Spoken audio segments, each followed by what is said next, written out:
Friends, will you pray with me? And as you feel so comfortable, I invite you to join in the second time through. Let the words of my mouth and the meditations of our hearts be acceptable in thy sight, O God. Let the words of my mouth and the meditations of our hearts be acceptable in thy sight, O God. Amen. Today is our second Sunday that we are observing the season of creation, which is a fairly recent liturgical season that begins September 1st with Creation Day and concludes on October 4th in the Feast of St. Francis.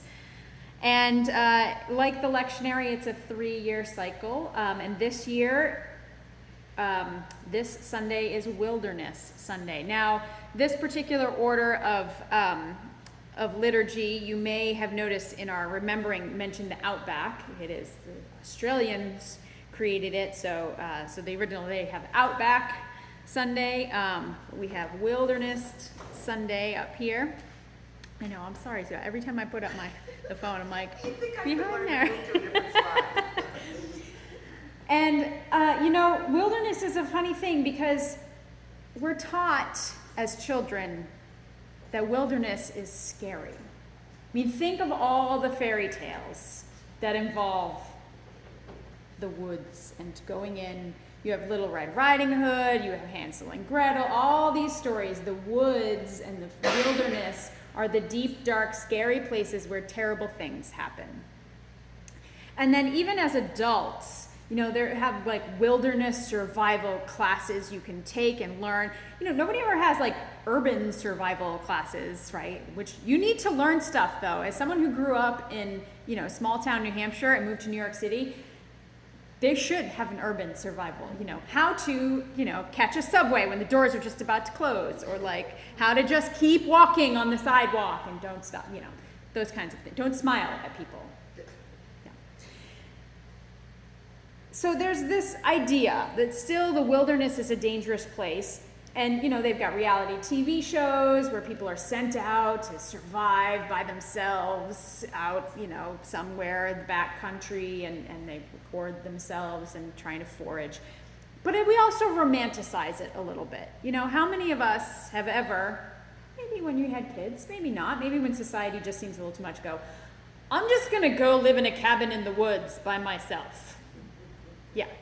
Yeah, and even generations ago, right? We have Thoreau, this whole idea, we're going to go and separate ourselves and live in the woods, and it's going to be lovely. So we sort of go both ways. But what is so scary or so mysterious or romantic about the woods? Well, part of it is the unknown, right? We don't know what's out there. Really, we don't know what's in the wilderness, in the woods, or in the desert. It's sort of cut off from society and from what's known. It's free from the constraints and expectations of society, which makes it so tempting sometimes. But that also means that's what's dangerous. We are away from our resources. Sometimes thinking casually about the wilderness, like it's not a dangerous place, can get us into trouble.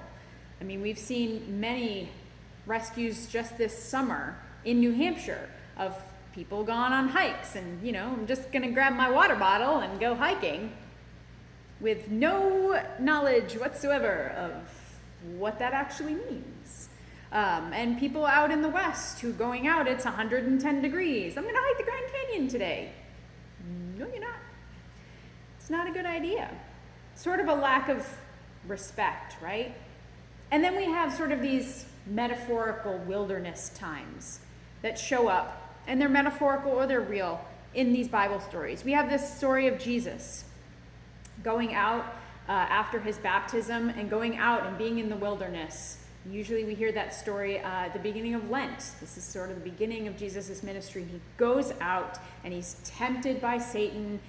This version in Mark has him out with the wild beasts and the angels, so at least keeping him some sort of company there. But we also have the story of the Israelites and journeying through the wilderness, and many other stories where people are thrown out. Hagar is thrown out into the wilderness, separated from her home. The wilderness is the other place, the away place.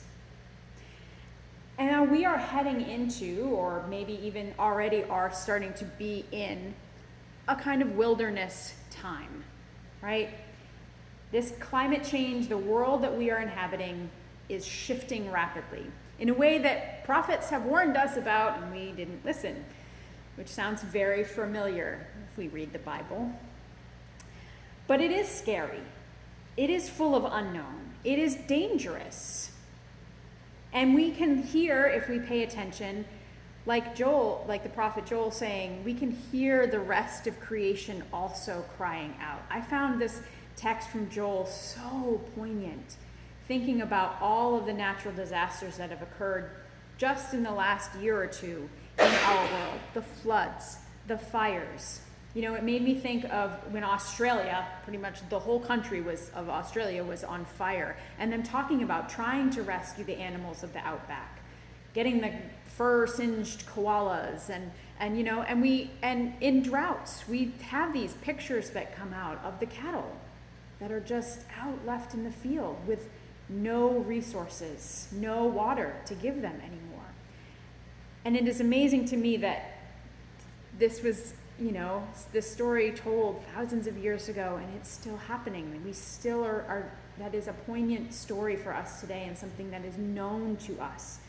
And if we're paying attention, we can hear the wilderness crying out as much as the prophets and scientists are crying out, saying, hey, things are going badly. Things need to change. Well, and the best way, I think, to tackle wilderness, metaphorically and practically in the world, is the Scout motto, which is be prepared. Excellent. That is, by the way, both Scouts, girl and now it's Boy Scouts are now Scouts because they're gender inclusive. But so there's plenty of scientific and societal ways.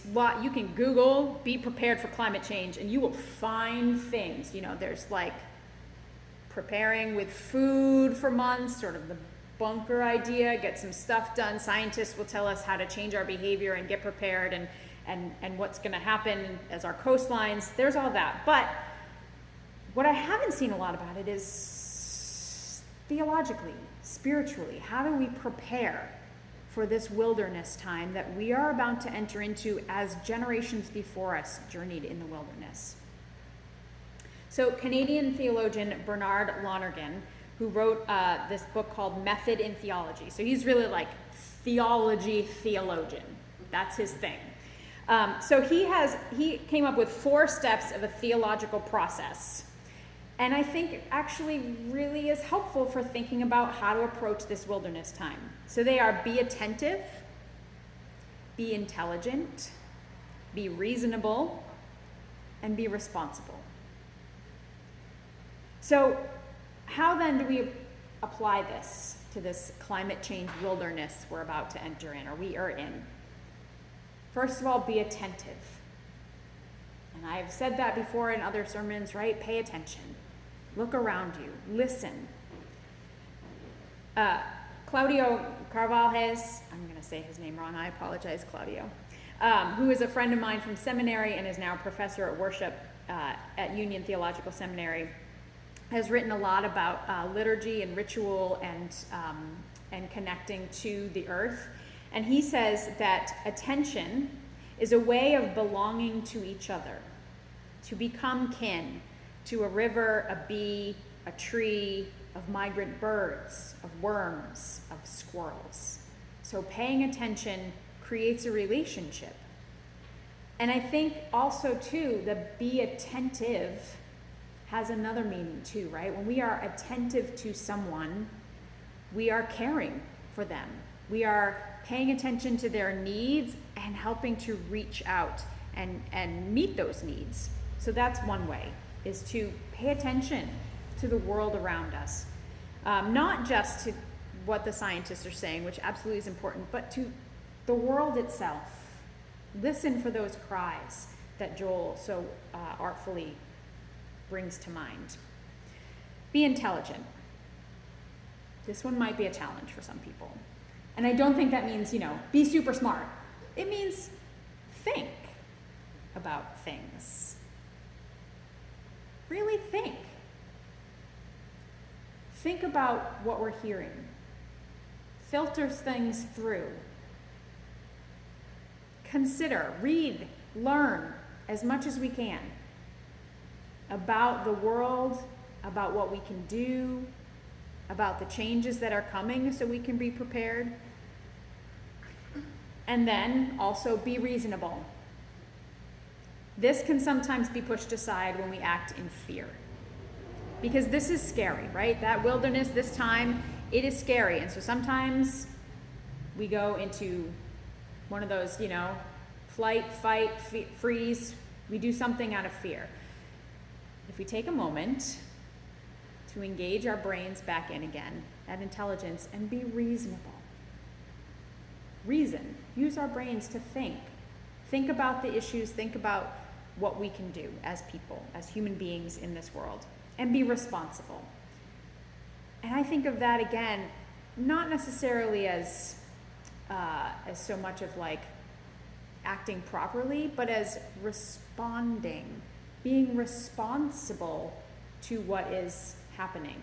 Because hearing it and taking it and then sitting with it doesn't do much. How can we respond to what's happening around us?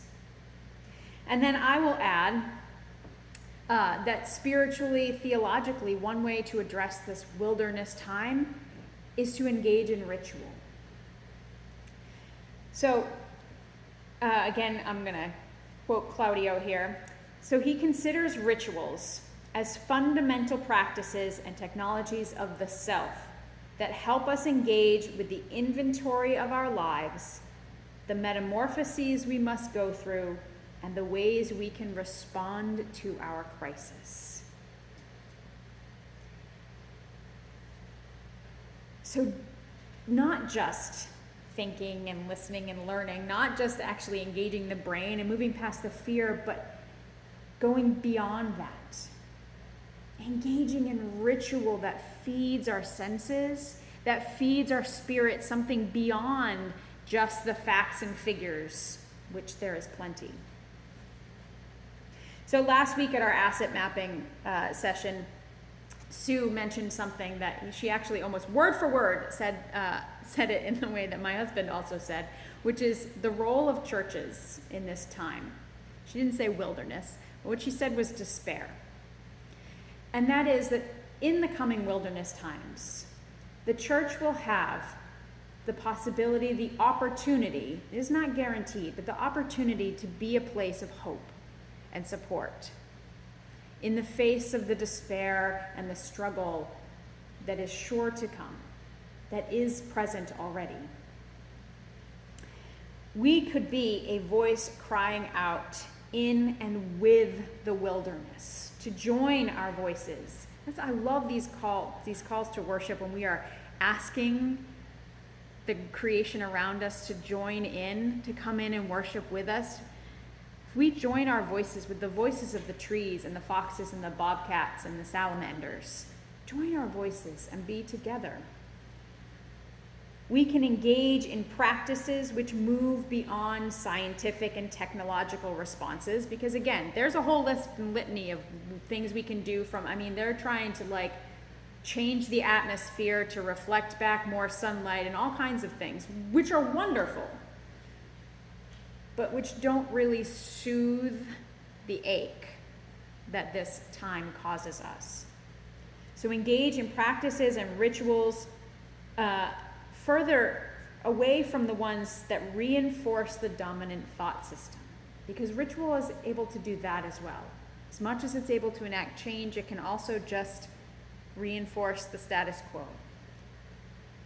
so that we might undertake the spiritual, moral, and social transformation that is necessary for this wilderness that we are entering into to be a juncture of growth rather than grief,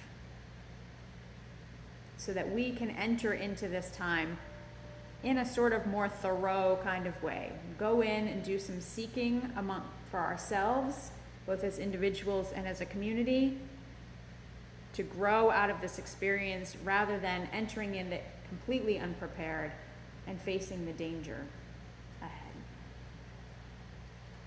And this, I think, is the role of the church in this time of wilderness.